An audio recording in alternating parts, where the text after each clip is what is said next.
Hjertelig velkommen til et nytt program her på Israelkanalen. I dag så befinner jeg meg i Barkan, og her skal vi snakke med en som talsmann for Samarias regionale råd. Så bli med her. Welcome to the program, Chen Ben Lulu. Thank you for having me. What is your position here in this council? Well, I'm the international director for international relations. That actually means that I deal with not only tourism, but a lot of visitors that we bring here and all the relations that we're trying to create and the connections between us and countries from around the world, mainly Europe and the United States, but also the Far East, Central America, South America, and countries of the sort. Because this is the administration for this region, right? Right. The Shomron Regional Council is one of several local municipalities in the region. We're actually the largest in size. We're one of the largest areas, municipal areas in Israel. We accumulate to about 12% of the whole country. Okay, so it's a large region then, but both with people and with geographically. Well, the region in general has our specific region. In Judea and Samaria, you have over 450,000 residents. Together with neighborhoods in Eastern Jerusalem, we are around 600,000. In this region, the Shomron region has over 120,000 Jews living here. In our regional council, we have about 43,000 today. Okay, so, but the center here is in what kind of industrial zone, Barkan?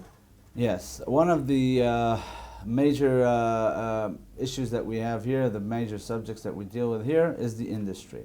One of the biggest industrial areas, Judea and Samaria, and one of the largest in Israel, is the Barkan industrial area. This industrial area is sitting right 2 minutes from where we're sitting right now in the council.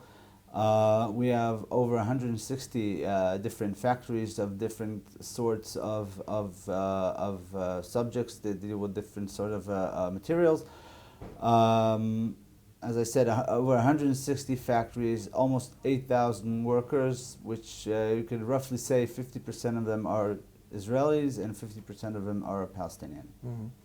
How is the relationship with the Palestinians workers and the Israelis living here in the area? It's very interesting because actually this is something that we're talking about a lot and trying to promote, because this industrial area that employs a lot of different people from our region and from Palestinian villages around, and even from the cities like Shechem, Nablus, is sort of an island for real coexistence. We have Jews and Arabs working together side by side in the same factories. They have the same let's say same wage. They get the same benefits. They have all the social care, all the rights that any other worker would get in any other place inside Israel. They get it right here, and there's no difference between let's say a Palestinian worker and an Israeli worker. You can see a Palestinian managing a group of Israelis and Palestinians. You can see an Israeli managing a group of Palestinians and Israelis. So this is per se the best place to see the coexistence between the two sides. We in the papers or in the news we can read about or hear that a lot of the terrorist attacks comes from this region as well. So, but the workers that you employ here, how likely is it that they also could be a terrorist? That's a very interesting point, because for years and years and years we had this coexistence in the workplace here. People always ask us, oh wow, listen, there's such a big so-called hatred between Jews and Arabs, and you have such an interaction between Jews and Arabs, Israelis and Palestinians in this industrial area? Don't you have any events, any terror attacks? And not surprisingly at all, the answer is no, because we believe that over 90% of the people just want to live their lives, just want to be able to come every day to work, to provide for their families, and to go back to their family with a lot of dignity and respect, and be able to put clothing, give education, build their houses, travel abroad, things like that. That's the norm, the normality of things. So since we believe that this is the best way to create normality, that even shows that you can hardly see any, if any, incidents here between workers. So that just comes to show that if you work together, things will naturally work out. Mm. So, okay, one thing is the working time when you come together with different ethnic backgrounds. But in the social life, is there any interactions out there as well? Well, sure. There are a lot of people inside the workplace. Obviously, when you work together, you can create social integration, social events. So yeah, a lot of these factories have joint days of fun days together. When you walk around the factories, they talk about the fact that yeah, we're also friends, not only working together, but we're also friends on a daily basis. These are things that are created naturally on a day-to-day basis of people, groups of people work together. Sure. Yeah, sure. I understand. So when we look at the situation here, there's the BDS movement that wants to boycott the West and sanction Israel in general, but specifically, if they don't want to boycott Israel, they want to boycott the products and that comes from this area, from the so-called West Bank, which I prefer to call Samaria and Judea.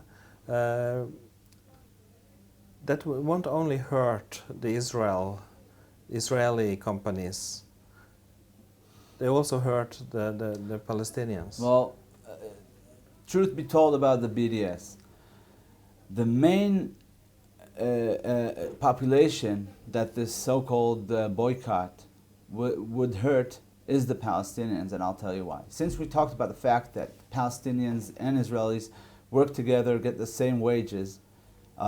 For example, minimum wage today in Israel is, let's say, roughly about $1,100 or so. That's a minimum wage. Obviously, a lot of people make more than that. In the Palestinian Authority, an average wage, not even a minimum wage, an average wage could get up to $400, maybe $500, sometimes a little more. So that means that a minimum wage you get paid in these industrial areas in Judea and Samaria is at least twice more than the average wage you get in any other place in the Palestinian Authority. So actually, having these Palestinians come and work in these industrial areas that does give them a very good salary in their point of view, that actually provides not only for their immediate family, but the family that surrounds them. For example, one worker who works in these industrial areas can provide for about 10 other people in his home, in his area. That means that it's not only that he provides for him, his wife, and his kids, he can provide for other people who also live in the same house as he does, his cousins, his uncles, his parents. So having that said, we have to understand that given the fact that the unemployment rate in the Palestinian Authority is much higher than in Israel. For example, today the Israeli unemployment rate is around 4%. If I'm not mistaken, in the Palestinian Authority, we're averaging around 16 or 17%. So what would happen if we close these factories because of the BDS boycotts? We have a waiting list of dozens of factories waiting for the opportunity to come and build their factory in Barkan industrial area. That is for different reasons. Well, one of them is that Barkan is not even 30 minutes from the center of Israel. And obviously the prices here on the land are much lower, and a lot of factories have an interest to build their factory here. So we have a waiting list. What would happen with, for example, if the BDS succeeds to close one of these factories, for example. So a few days after, we could have another factory come in. The factory will rebuild itself in another area. But in the end, what we do have is people who will be fired. And when in Israel, it's much easier to find jobs with a 4% unemployment rate. In the Palestinian Authority, it's much harder with 17 or 18%. Yeah. So in the end, what do you get? You get more damage to the Palestinians than to the Israelis. And people do not understand that. This is something that people have to know. Even the leaderships of this BDS movement, they say that they want to help the Palestinians, but that's not their cause. Their aim is to hurt Israel, and that also on the way it hurts the Palestinians, and that doesn't really account for them. So, yeah, a couple of years back, there was this story about SodaStream, and I actually went to the plant in Maladumim and interviewed the workers there, and it was the same thing, that they had Arabs there working with the same wage, so happy with the work, coming from Ramallah and other places on the way, in Samaria over there to get work.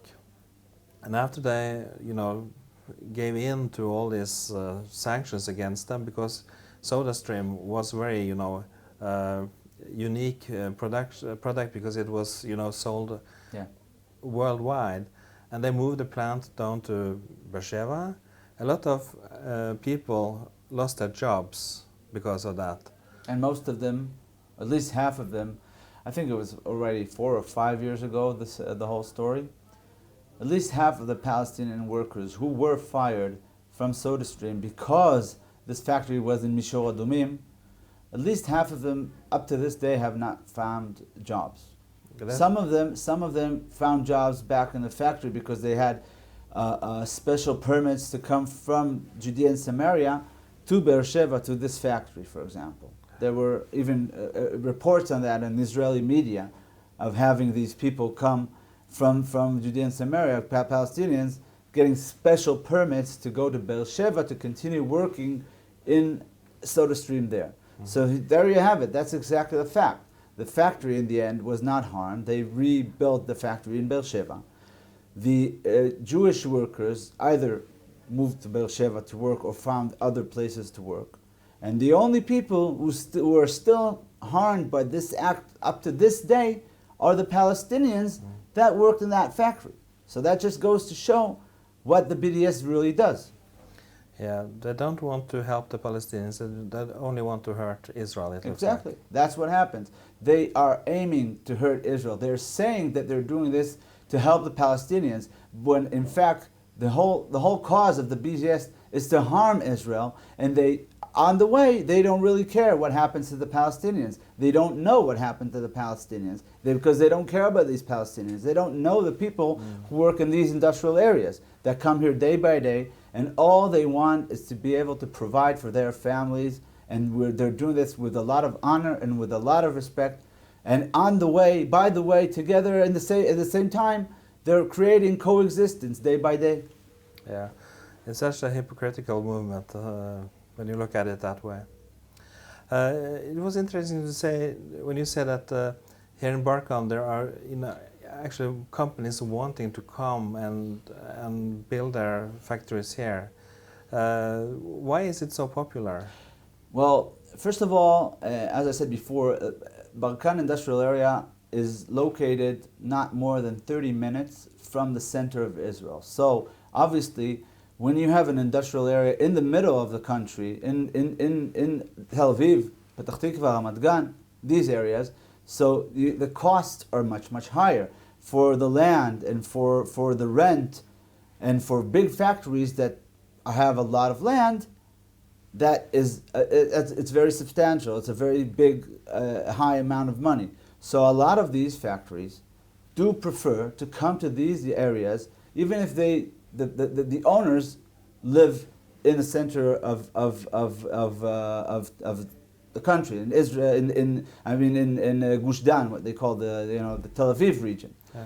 It's better for them. It's much cheaper for them for a 25-minute ride from their house to come to the factory here, and not in Petah Tikva, and pay much less in rent or in the territory that they have to for building, and they save a lot of money on that. And another saying is there are a lot of factory owners who moved here ideologically in order to create this coexistence between Arabs and Jews in the region. Yeah, okay. So you said you also had a waiting list. Is it so that you don't have land or have to get approvals to specifically for the Barkan industrial area, we're pretty much, just about less than a year ago, we opened the new southern wing of the Barkan industrial area. That gave us another place for about 20 factories. And for the Barkan Regional Council, for the Barkan industrial area, that's about the amount of space, about a territory that was originally designed for this industrial park. But for example, we have different industrial areas that we are willing and able to build today in order not only to help Israeli businesses, but in order to promote this coexistence. And unfortunately today we have a lot of difficulties internationally that are, up to this point, are pretty much stopping us to do so. So are there any international hinders for you to expand here in Barkan? Yes, that's one of the biggest problems that we have. Obviously, every neighborhood or every building or every kindergarten has to go through a very, very, very long list of approvals that no other place in the world has to go through. But for example, these industrial areas, the new industrial parks that we want to build, yes, we want to build them also for Israel, for our sake, to be able to provide more places for industry. But we also have a very strong interest to promote coexistence in these regions, just like we are doing here in the Barkan Regional Council and in the Barkan Industrial Area. So actually, the fact is that if we are not allowed to build these industrial areas, we are hurting the attempts to achieve coexistence. By the way, just about 6 or 8 months ago, we've started to hear about the Trump's new plan for the region, and they were talking exactly about these things, about having industrial areas, industrial parks, where Jews and Arabs can work together, that would provide jobs and would promote coexistence and maybe some sort of solution for the region. At this moment, we are very frustrated from the fact that we cannot get the approvals, or we have problems in different levels, not in Israel, but abroad, to be able to build these industrial areas. And this is something that we are calling upon all our international friends to come and see and understand that this is a very important thing for the coexistence in the region. Yeah. So from what you're saying, I understand that the international pressure comes from other states towards the government, which then gives permission, or they don't give permission for you to build in this area. Is that correct? Well, actually, it's even a bit more complicated than that. Because of the international pressure, we're not talking about building new communities and new neighborhoods. Even on the places that have been pre-approved, every building, every school, every kindergarten has to go through so many approvals and so many eyes, international eyes, which is actually it's for us it's hurting basic human rights that any other family or any other resident of any other country would not have. You want international support for this region. Every year we bring tourist groups to this area, visiting Shiloh, Bethel, different other places around here. Are there any other ways Christian groups could show support for your work here? Yes, thank you for that question, because it's very important for us. Yes, it's very important for us to have tourists come and visit and see the Bible land. This is the heartland. This is the Bible land. This is where the Israelites crossed the Jordan River and entered the Promised Land. This is where Mount of Cursing and Mount of Bless are located. This is where Joshua's tomb and Joshua's altar are located. This is where Joseph's tomb is located. Like you said, Shiloh and a lot of other most of the Bible stories have taken place in this very small region. So yeah, it's one very important thing for us to be able to host you as tourists, come and support the region, show your support, go into the businesses. There's a lot of things that you can see, not only biblical, but also a lot of beautiful views and great nature. But the second thing, and another very important thing for us, is to have you as citizens of different countries, let it be Norway or any other country in Europe or in the United States, please talk to your leaderships and explain the importance of Judea and Samaria for Israel and for the history and for you guys. That is one of the biggest helps that we can get. If you talk with your officials, your members of parliaments, your congressmen, your senators, your members of the European Parliament, and explain to them how much this area is important for you, all right? That is the best help, to have them understand the significance of this region, have them come here. Please write to your politicians, tell them they have to come and see with their own eyes the situation on the ground. Look at the coexistence, look at the Bible, look at the strategic importance of this region. That is the second thing, and combined together, tourism and pressure on leadership will bring us a lot of help and a lot of stability to this region, and I urge you to do so. This region has a lot of historically significant places. What is, the tabernacles was in Shiloh for several hundred years. Are there other places here that you would recommend tourists to come and visit? Wow, there are a lot of places. There are a lot of streams and nature places to visit. We have Joshua's altar. We have Joshua's tomb. Like you said before, we have Shiloh, which is a very central place. We have a lot of any place. There was Rehavam Ze'evi, who was a minister in the Israeli government. He was the minister of tourism at the time. Was actually assassinated by a Palestinian in Jerusalem. And he said that when you walk in the land of Israel, you have to walk barefooted, because any place you walk on the Bible. You see the Bible. So all these places and all these viewpoints, you can see where the big battles between the Israelites and the Philistines were, where Eli was situated, where Shemuel was born. All these places that you've been reading about in the Bible, all happen here and all come true when you come and see it. We will come back in the fall, that's for sure. You're welcome. Thank you very much for your participation in this program. Thank you for your time. Thank you very much. Thank you, enjoyed it very much. Og til dere seere så vil jeg bare si tusen takk for at dere fulgte oss gjennom dette programmet, og på gjensyn igjen neste uke. Takk for nå.